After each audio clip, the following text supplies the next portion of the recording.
to the Son, and to the Holy Spirit, as it was in the beginning, is now, and ever shall be, world without end. Amen.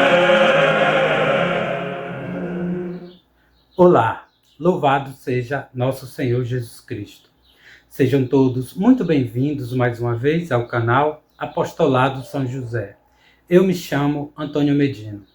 Bem, pessoal, o objetivo deste vídeo é discorrer um pouco, de forma breve, bem sintética, sobre três questões básicas. Sobre as Sagradas Escrituras, sobre a nossa fé católica e sobre a Igreja Católica. Por quê? Porque em um vídeo, no meu penúltimo vídeo, que se intitula Fora da Igreja Não Há Salvação, ou melhor dizendo, Por que Fora da Igreja Não Há Salvação? Um dos que assistiram ao vídeo fez o seguinte comentário, que eu estava praticamente fazendo um pré-julgamento, um julgamento equivocado, errado, ao tomar as outras religiões como falsa, e que eu não poderia fazer isso, por quê? Porque está escrito nas Sagradas Escrituras, no próprio Evangelho, que Nosso Senhor afirmou que nós não devemos julgar os outros, porque com a mesma forma e vigor com que julgamos os outros, nós seremos julgados. E eu penso que nessa igreja que está aí, nessa falsa igreja católica, essa igreja modernista, muitos pensam dessa forma. Por quê? Porque eles partem do princípio humanista, naturalista, dos princípios maçônicos, dos princípios dos inimigos da igreja. Eles interpretam as Sagradas Escrituras não conforme a tradição, o verdadeiro magistério da igreja, mas, porém, eles interpretam e tomam ali os princípios de Cristo e agem não conforme o próprio Cristo e sua igreja, mas conforme o humanismo. Interpretam conforme e agem e tomam atitudes baseadas na interpretação dos falsos, aliás, dos inimigos da igreja, dos liberais. Deu para compreender? E são muitos como estão aí. Por exemplo, se a gente for levar em consideração essa falsa igreja, que por ser falsa, ela perde a dignidade própria de igreja, de magistério, essa falsa hierarquia comandada aí pelo falso Papa Francisco, onde colocou lá um tal de Túcio, para ser, digamos assim, o guardião da fé. Olha só, botar Túcio, o indivíduo aí, no mínimo, duvidoso, com livros promíscuos, fala mais de questões sexuais, de beijos, do que propriamente de doutrina. Mas ele está lá para isso, ou seja, ele está lá que eles chamam de... Como é que eles chamam lá? Seria, no caso, a doutrina da fé. Seria o prefeito. Hoje se chama, melhor dizendo, de dicastério para a doutrina da fé. Ou seja, o cardeal, digamos assim, abaixo do Papa praticamente, ele é o maior em questão de fé, ou seja, da doutrina, para defender a doutrina, defender a fé, para ser o guardião. É o indivíduo praticamente que está aprovando agora mudança de sexo. Deu para compreender? Eu vi um vídeo ontem do Centro Dom Bosco criticando isso. Só que o Centro Dom Bosco, ele também é modernista. Ele tem aquilo como falso Papa. Eu não entendo porque... Aliás, ele toma o falso Papa Francisco como verdadeiro Papa. Inclusive chama ele de Santo Papa. Eu não compreendo porque essa revolta contra Túcio, essa luta, já que foi o verdadeiro Papa deles que colocou ele lá. Eles têm que obedecer e têm que acatar caladinho. Eles têm que obedecer. Que católico é esse que não obedece o seu Papa? Que tudo que o Papa fala, tudo que o Papa faz é criticado. Então, e detalhe, mas eu entendo o motivo do pessoal do Centro Dom Bosco, porque é viável para eles ter essa confusão, porque logo em seguida eles apresentam a solução, que são os livros dele. Ontem tem um livro sobre o fim dos tempos. Então, cada crítica, cada crise, Cada heresia que surge na igreja é mais um livro que eles vendem. Cada apostasia é mais um produto que eles propõem ao mercado. Então, para eles, não apenas para eles, mas para muitos sede-vacantistas, isso é viável, isso gera lucro, isso gera benefícios. Deu para compreender? Mas não vou me reter tanto nisso. Vamos nos alertar para a questão dos modernistas. E por quê? E eu vou responder esse indivíduo, esse modernista que me fez essa tal pergunta, partindo das Sagradas Escrituras mesmo. Já que ele citou as Sagradas Escrituras, vamos partir das Sagradas Escrituras, mas não de maneira direta, mas explicando para ele o que são as Sagradas Escrituras. Eu vou pegar aqui essa obra aqui, que eu adquiri faz um tempo, é Introdução Geral ao Antigo e Novo Testamento, do padre Antônio Charbel, uma introdução geral e especial.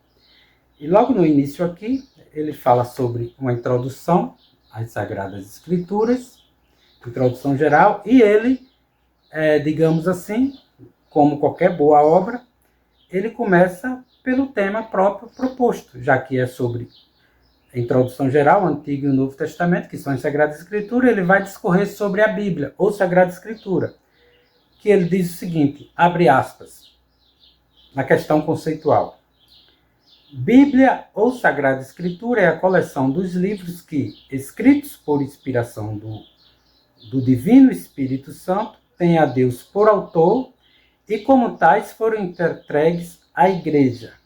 Essa coleção é constituída por 73 livros escritos por vários hagiógrafos através de 16 séculos, parte em hebraico e aramaico e parte em koiné, grego decadente. Sua tradução latina, chamada Vulgata, foi declarada autêntica pela Santa Igreja. A constituição interna da Sagrada Escritura consiste na inspiração divina e sua entrega à Igreja indica a formalidade pela qual se tornam fonte da revelação.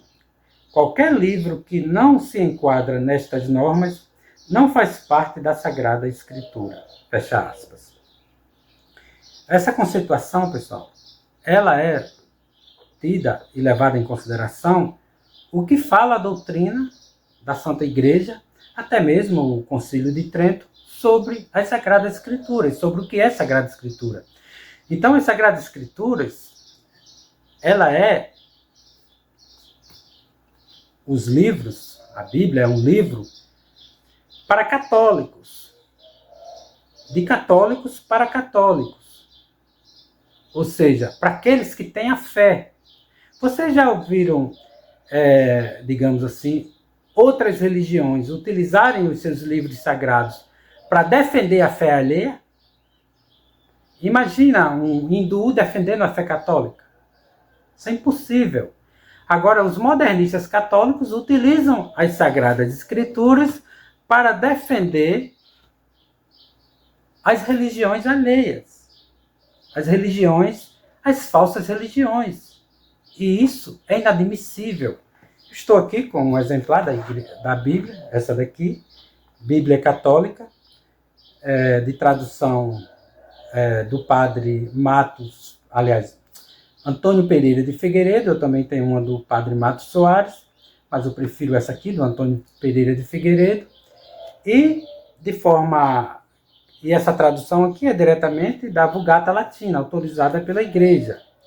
E só para questões de, digamos assim,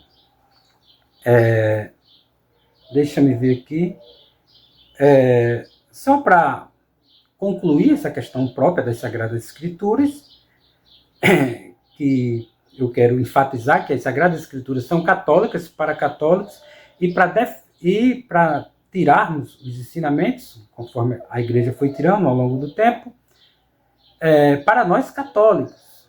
Não é para defender, essa Sagrada Escritura aqui não é para defender falsa religião, é para defender a nossa religião. Deu para compreender? E só para ficar nisso, vou ler aqui para vocês o Salmo 95, Salmo capítulo 95, versículo 5, que diz o seguinte, abre aspas, Porque todos os deuses da gente são demônios, mas o Senhor fez os céus. Fecha aspas. Ou seja, os deuses das outras religiões, das gentes, são todos demônios. Então, essa Bíblia aqui, ela não foi criada para defender demônios, para defender outras religiões. Essa aqui faz parte para defender os princípios de Cristo, os princípios de Deus. Ficou bem claro na mente de vocês? Será que isso não esclarece tanto não para vocês? Ou seja, isso aqui são os princípios de Deus para nós distinguirmos aquilo que é próprio de Deus, que Ele nos revelou, do mundo. Por isso que esse salmo aí é extremamente necessário para os dias atuais, que deixa bem claro que os deuses da gente são demônios. Então você acha que está defendendo a religião do outro, sendo caridoso, na verdade você não está sendo caridoso, você está sendo mentiroso e contra a própria revelação de Deus. É importante deixar claro, pessoal, que nós somos católicos. Nós temos a fé católica e devemos partir dos princípios católicos e não de princípios dos nossos inimigos, humanistas, liberais. Ficou bem claro?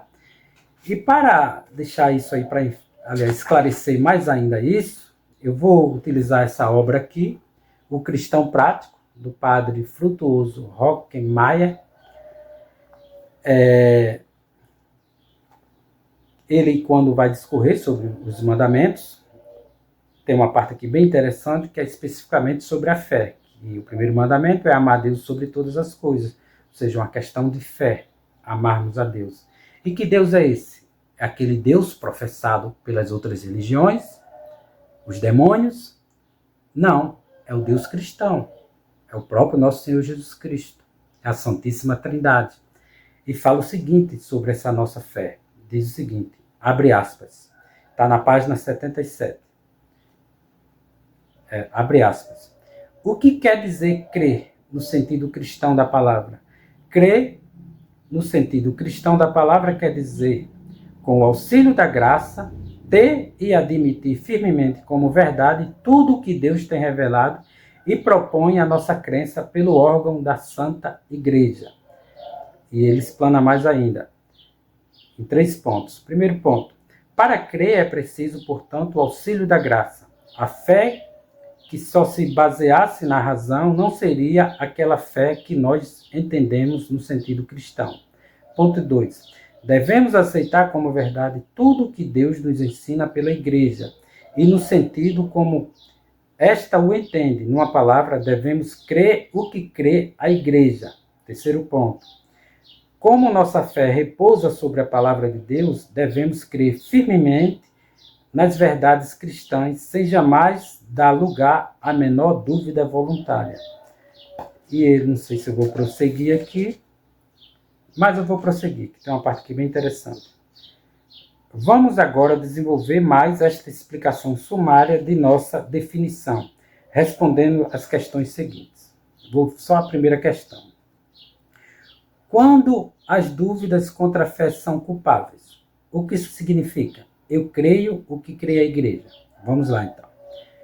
Ele discorre no primeiro ponto, que eu vou só ficar retido nesse primeiro ponto. Tem vários outros pontos. Há verdades que a Igreja nos propõe a crer como ponto de fé, como dogmas. Duvidar deliberadamente de uma verdade revelada por Deus, que sabemos ser um dogma da Igreja, é naufragar na fé. Por quê?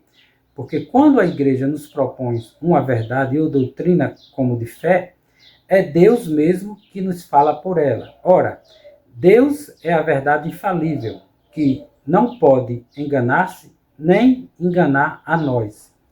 Se ele pudesse errar num ponto, o poderia em todos os outros, e duvidaríamos com tanta razão da verdade de todos os dogmas, como da verdade de um só. Não podemos, portanto, admitir a menor dúvida contra os dogmas da Igreja. Ou seja, a nossa Santa Igreja, não essa falsa igreja aí que tem esse falso Papa, mas a verdadeira Igreja, que foi interrompida, que foi eclipsada aí a partir desse Concílio Vaticano II, ela quando vai, digamos, discorrer sobre questões de fé e moral, é o próprio Deus que nos ensina através dela. Deu para compreender? Por isso que nós devemos acreditar nela. Não nessa daí. Você não vai acreditar num sujeito que diz que você não pode converter os outros, que nem esse falso papa. Você não vai acreditar num sujeito como esse falso papa que diz que não sabe por que nosso Senhor Jesus Cristo morreu. Deu para compreender? E é isso. Essas pessoas, esses modernistas, eles partem sempre desses princípios falsos e não dos verdadeiros princípios da Santa Igreja. Ficou bem claro? Por isso que é importante deixar bem claro para vocês que a nossa santa religião, ela foi criada, fundada por nosso Senhor Jesus Cristo, para distinguirmos das demais. Porque nela nós temos a verdadeira palavra de Deus, nela temos o verdadeiro culto, que por sua vez foi também interrompido também, ou seja, a liturgia, o nosso culto foi interrompido já nesse Concílio Vaticano II e nesses novos ordos, nesse novo missal, nessa missa nova, que é uma missa que não é para agradar a Deus, mas para agradar o homem. Deu para compreender? Ou seja, a nossa Santa Igreja, ela tem como princípios o próprio Deus e não o ser humano. Ela não foi feita para agradar seres humanos. Não foi feita para agradar, digamos assim, nossos desejos, mas sim a Deus, para nos retornarmos a Deus, nos religarmos a Deus por nosso Senhor Jesus Cristo. É importante deixar essas coisas aí bem claras. É isso. É um vídeo curto, levando em consideração os demais que eu faço. Mas é isso. É pouco mais de 5 horas da manhã, eu acredito. Estou viajando agora para Natal. É isso. Peço a oração de todos. Agradeço a todos mesmo.